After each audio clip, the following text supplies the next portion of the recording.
living in Japan is kind of a big deal. Living overseas is kind of a big deal, right? So, for a lot of us, we have reasons why we came. And some people, it's kind of as simple as, hey, I graduated college and I wanted to travel, or I wanted to try living in a different culture, something like that. But my story actually goes back to the 4th grade. When I was in 4th grade, I received Pokemon cards for my birthday, and I absolutely fell in love. I loved the designs, the good, the bad, the ugly, loved it all. And I just loved the idea of battling and the different types. It was just a whole new world that opened up to me, 4th grade me, right? And then so you ask, why did you like Pokemon so much? Well, you should also know that I loved animals and dinosaurs too. That was my thing. I watched Land Before Time over and over and over again. I even watched all the sequels.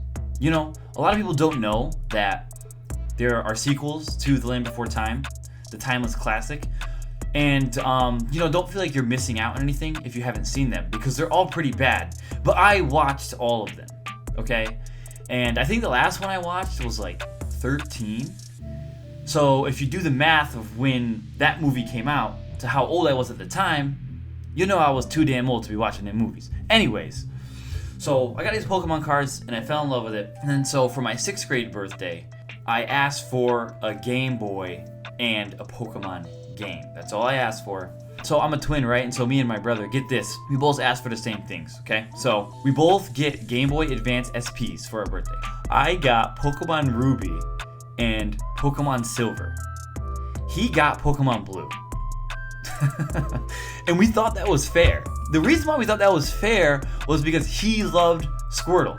And he saw Blastoise on the cartridge for Pokemon Blue. And so he just wanted that no matter what. And I was like, okay, I'll take these other games then. I don't think he realized how unfair it was, just because he was blinded by love.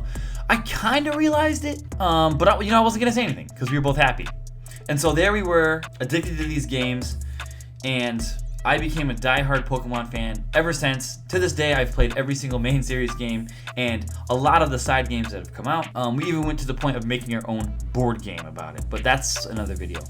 And so from there, I was kind of introduced to Japanese stuff, right? So we have Pokemon, and then I got into Nintendo, and I got this Game Boy, and I'm playing N64 and GameCube and stuff like that. And so I'm like, wow, this Japanese stuff is really cool.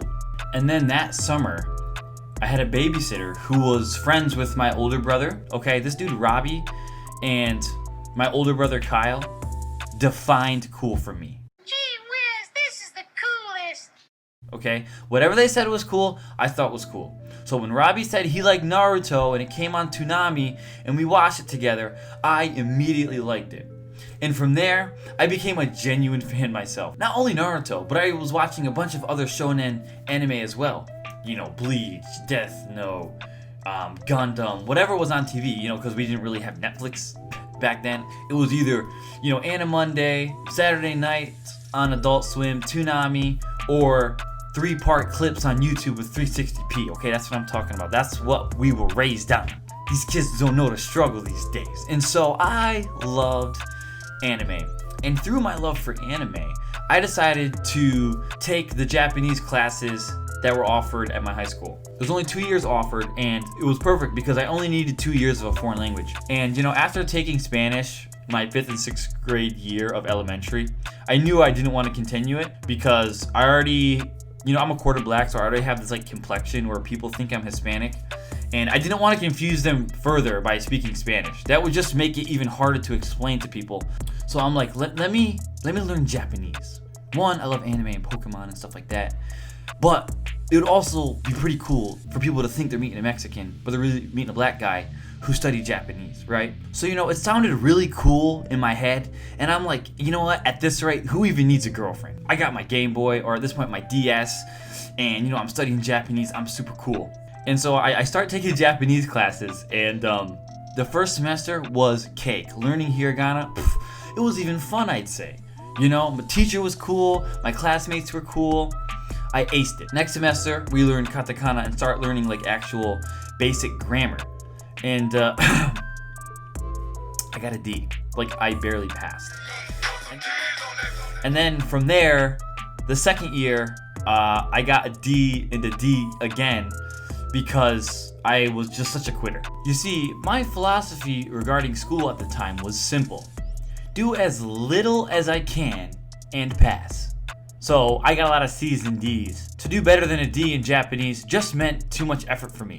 So I gave up. And then from there, I kind of lost interest with a lot of my Japanese stuff. Of course, I still played Pokemon and watched anime, but like as far as like actually learning the language, gave up completely. It wasn't until a couple years later when I entered college where I was like, you know, I kind of want to challenge myself. You know, in Japan is really different from America. They've got a lot of different beliefs that I do. So I think it might do some good if I go over there, not only for like the people that I encounter, but even for myself. It'd be a good challenge to myself. And also, I don't just want to live my life as a quitter. Like, I kind of want to challenge myself to learn Japanese. So in college, I started from the beginning class, from Japanese 1, first semester, relearning hiragana, relearning katakana, all the way through, and I majored in Japanese, got my degree in Japanese language and literature. And so here I am now, living in Japan. When I was in college, I was really on the fence about moving here. I mean, I had my foot in the door, I had a pretty good company, making pretty decent money. And when I applied for, the JET program, it wasn't like my main thing. It was kind of a plan B. I mean, it's a big choice. Like, it's a big decision you have to make if you're gonna live overseas. I mean, moving away from home is a challenge in itself, and especially like your first year out of college. But I can say now, after a year here, man, I know it was the right decision. I've just been able to learn so much my time here in Japan, and my Japanese has improved tremendously. I've grown a lot, spiritually and as an individual. It's been an amazing experience. It sounds weird, but I don't know where I would be, like, if I never got Pokemon cards for my birthday in 4th grade, or if Robbie never showed me Naruto. Things like that are what can really influence us, even from a very young age, so it's a weird story. But anyways, if you're living in Japan or living overseas, let me know, like, what your guys' reasons are. Did your interests spring from video games and pop culture and stuff like that? Can you relate?